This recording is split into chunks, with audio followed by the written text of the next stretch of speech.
Professeur Didier Raoult, c'est le dernier bulletin hebdomadaire de l'année 2020. Pouvez-vous faire le bilan de cette année concernant la maladie du Covid-19 et sa fréquence?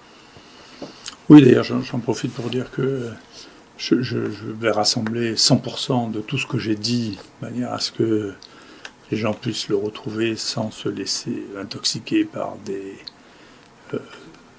phrases ou des choses que j'aurais dit prétendument, ou comme certains télévisions ont l'habitude de faire, en coupant les phrases au milieu pour me faire dire l'inverse de ce que je dis. Donc tout le monde pourra trouver textuellement donc, ce que j'ai dit et que j'ai écrit, qui sont nos carnets de guerre de l'année 2020. Ce que l'on peut voir, c'est que, qu'on voit bien sur cette courbe, c'est que l'évolution de cette épidémie était imprévisible, qu'elle l'est toujours, que tous les devins se sont trompés. Les faux prophètes, on a l'habitude qu'ils se trompent, et vous voyez, on ne connaissait pas de forme d'épidémie comme ça, et cette forme d'épidémie n'est pas la forme d'épidémie typique de ce virus, puisqu'on ne va pas la retrouver dans un endroit. Il y a plusieurs formes d'épidémie. La Chine a une forme d'épidémie qui est comme ça, et qui s'arrête là. Il y en a d'autres qui sont à Debos, il y en a d'autres qui sont en plateau. Et donc ceci traduit plusieurs choses, parmi les choses qu'elle traduit et qui sera sûrement un des problèmes majeurs de 2021, ce sont les réservoirs animaux.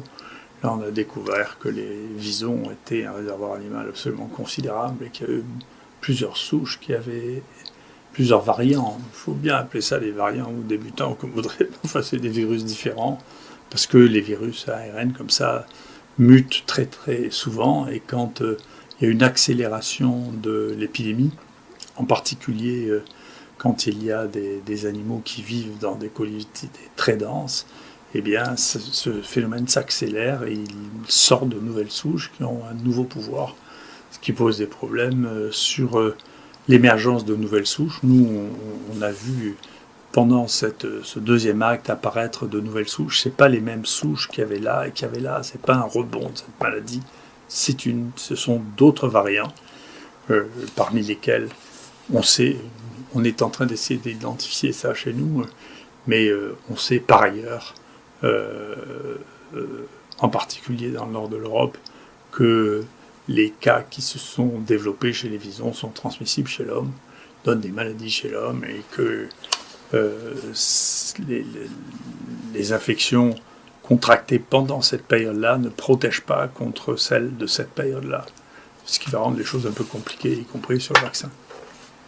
Mais pour l'instant, dans cet épisode-là, à la fin de l'année, ici au moins à Marseille, on est sur une diminution qui est cohérente entre le nombre de gens que l'on diagnostique, le nombre de gens qu'on hospitalise, et la détection par les pompiers dans les eaux usées. Tout ça, pour l'instant, est cohérent. Ce qui se passera ensuite, eh bien, est une autre histoire. On ne sait pas encore. Ce que les pompiers ont retrouvé, c'est que on sait que la maladie se transmet essentiellement par les mains. Et ce qu'ils ont retrouvé de plus contaminé, ce n'est pas les restaurants quand ils étaient ouverts. Je ne suis pas sûr qu'ils jouent un rôle important. La grande étude qui a été faite actuellement, et qui est la meilleure de toutes, qui a été faite en Islande, montre que c'est à la maison qu'on attrape le plus de cas. Donc quand il y a quelqu'un à la maison qui est infecté, eh bien il y a beaucoup plus de chances, et bien entendu c'est le conjoint qui a le plus de chances de tous, pas les enfants, parce que les enfants sont moins sensibles à cette maladie, que donc s'il y a plutôt une réflexion à avoir, est-ce qu'il est bien licite de renvoyer quelqu'un qui est positif dans sa famille à la maison, parce que là on sait que le taux de contamination est très important. Dans notre environnement, ce qui a été trouvé le plus souvent positif, c'est les barres de caddie dans les supermarchés, ce sont les poignées dans les transports en commun et les boutons d'arrêt dans les transports en commun, mais pas du tout les tables de restaurant quand les restaurants ont la chance d'être ouverts, parce que les gens nettoient tout simplement, ils passent une éponge, ils nettoient, ils passent ça à l'alcool, c'est facile à décontaminer, tandis que vous avez des centaines de gens qui passent dans le métro ou dans le bus. La manière de l'arrêter là, elle devient extrêmement compliquée, sauf à demander aux gens de porter des gants quand ils vont prendre le métro ou quand ils vont prendre un bus, de manière à éviter de s'infecter et de se mettre de l'alcool sur les gants avant de les enlever, ce que je pense être la meilleure solution. Voilà. Donc nous verrons, c'est pas prévisible. Le deuxième bilan qu'on fait, c'est que nous, on est un centre probablement unique au monde. On a ici testé maintenant plus de 350 000 personnes.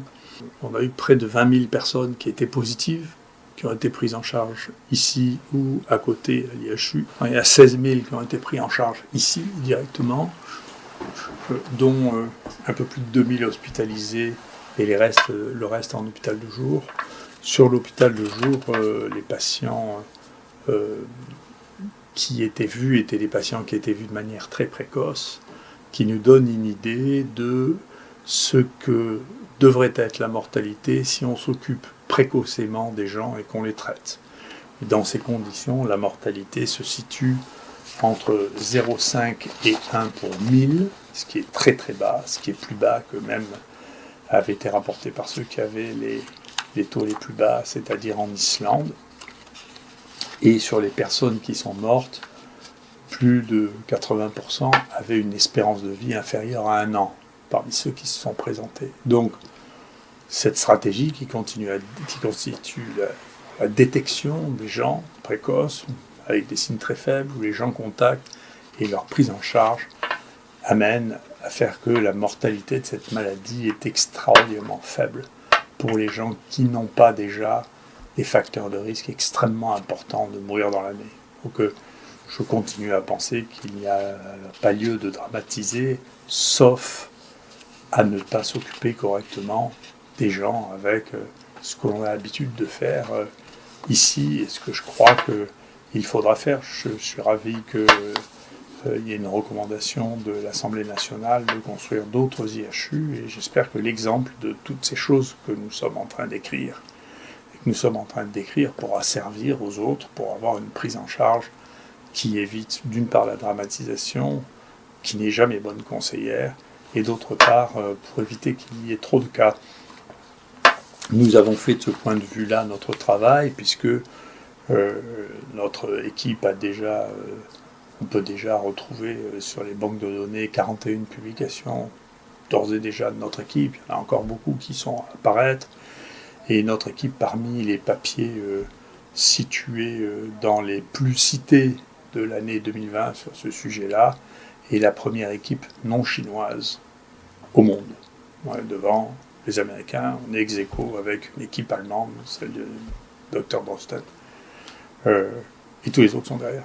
Donc c'est assez intéressant. Vous voyez que j'ai reçu 3 fois des plaintes au Conseil de l'Ordre en me disant que je n'appliquais pas les données actuelles de la science par des gens qui n'avaient pas un seul papier dans ce domaine-là, et qui m'expliquent à moi qu'il y a le plus de papiers dans ce domaine-là, que c'est moi qui ne connais pas la science, qui est quand même un tour de force assez élégant. Concernant le traitement, quels sont les éléments qu'on a à disposition dans le traitement, vous savez, les choses s'accumulent, contrairement à ce que les gens voudraient bien avoir raison, qu'on tourne la truc. Alors, pendant des années, pendant des mois, les gens ont dit, écoutez, le Remdesivir va sauver tout le monde, le Remdesivir va sauver tout le monde, le Remdesivir sauve personne. Il n'y a pas une étude qui montre proprement que le Remdesivir augmente l'espérance de vie. Mais ça a entraîné un espèce de déchaînement contre l'hydroxychloroquine qui laisse rêveur et qui nous a amené à réfléchir. Il y a maintenant 179 études qui ont été publiées ou qui sont sur le point d'être publiées qui testent l'hydroxychloroquine, qui comparent l'hydroxychloroquine. Et donc, Mathieu Millon, chez moi, a fait un extraordinaire travail pour savoir pourquoi il y avait des gens qui étaient pour, pourquoi il y a des gens qui étaient contre l'hydroxychloroquine. On a déjà fait un papier là-dessus. Mais par exemple, ceci est beaucoup guidé par les conflits d'intérêts avec Gilead. Si vous avez une étude qui est payée par Gilead, ou qui comporte majoritairement des auteurs qui ont des conflits d'intérêts avec Gilead, eh bien, dans 73% des cas, vous dites que l'hydroxychloroquine ne marche pas. Et dans 100% des cas, vous dites que le Remdesivir marche. Si vous n'avez pas de conflit d'intérêt avec Gilead, dans 83% des cas, vous dites que l'hydroxychloroquine marche, et dans le seul cas publié, randomisé, vous dites que la remdesivir ne marche pas. Donc vous pouvez prédire, voyez, avec le fait qu'il y a ou qu'il n'y a pas de conflit d'intérêt, quel est le résultat de l'étude, c'est même pas la peine de la faire. Et je crois que c'est la première fois qu'on démontre ça sur toutes les publications qui sont faites, en regardant les critères. Est-ce qu'il y a, est-ce qu'il n'y a pas. Parfois, ces conflits d'intérêts sont un peu cachés, mais on les retrouve parce qu'il y a des banques de données pour ça. Donc il y aura une vraie réflexion à mener à la suite de cette histoire, qui a amené quand même des journaux qui étaient considérés comme les plus fiables du monde, hein, comme le New England ou le Lancet, à publier des faux grossiers, à les rétracter. C'est pas une question d'opinion. Eux-mêmes les ont enlevés. Vous vous rendez compte, dans le mois qui a suivi. Donc c'est pas des choses qu'il était difficile de découvrir. Il suffisait de les lire avec un peu d'objectivité pour voir que ces papiers étaient des faux grossiers. Donc comment on est arrivé à ce degré de tension, à cette influence si massive sur le résultat des travaux, c'est quelque chose qui est extrêmement intéressant, qui fera l'objet de travaux à venir considérables. C'est extrêmement important de comprendre ce qui s'est passé. Donc en pratique, nous, on est assez content de voir que l'outil qu'on avait mis en place a pu permettre de faire face ici à une épidémie considérable. On est content d'avoir une espèce de consistance dans ce que nous avons dit. Vous verrez bien si on a passé notre vie à se contredire ou non, parce que, encore une fois, tout ça sera parfaitement écrit. Et à cette occasion, bien entendu, on a laissé les autres s'exprimer comme ils le souhaitaient, sur les plateaux de télévision ou dans les journaux. On a continué à travailler. On a travaillé beaucoup. On a publié beaucoup. On est les premiers hors Chine à avoir des papiers qui soient lisibles. Et on continue notre travail tous les jours. Vous savez, il y a de nouvelles publications sur l'hydroxychloroquine. Il y a un site pour ça que je vous mets en ligne tous les jours, tous les jours, tous les jours. Et donc,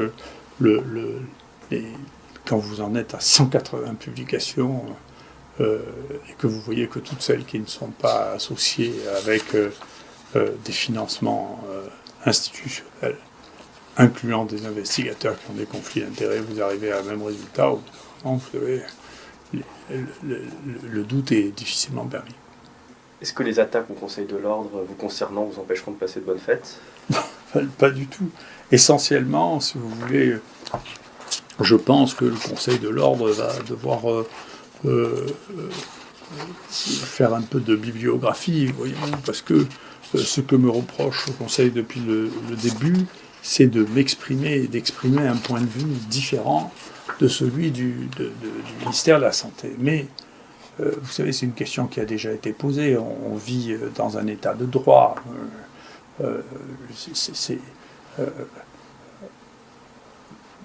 Organisations parallèles à l'État ou à la justice, de temps en temps, s'imaginent des pouvoirs qu'ils n'ont pas, qui peuvent être attaqués, poursuivis en justice, et bien sûr, je ne m'en priverai pas.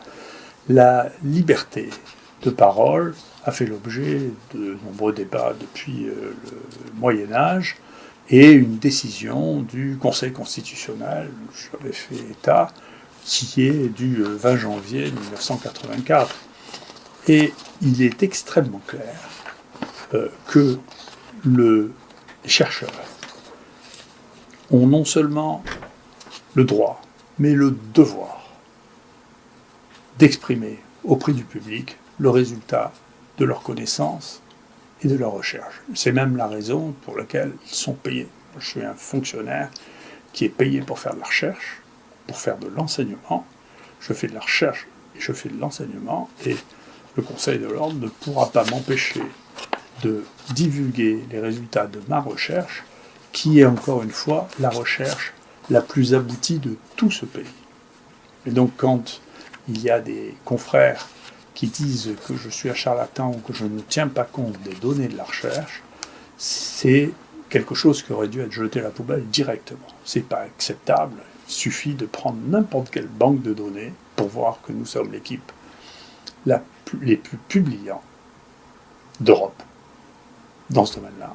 et que donc nous dire à nous qu'on n'est pas compétent dans ce domaine-là, c'est risible. Voilà. Et donc, on verra bien, mais c'est risible. Merci beaucoup et bon boudin. Yo, yo, yo, yo, Flo Fleazy.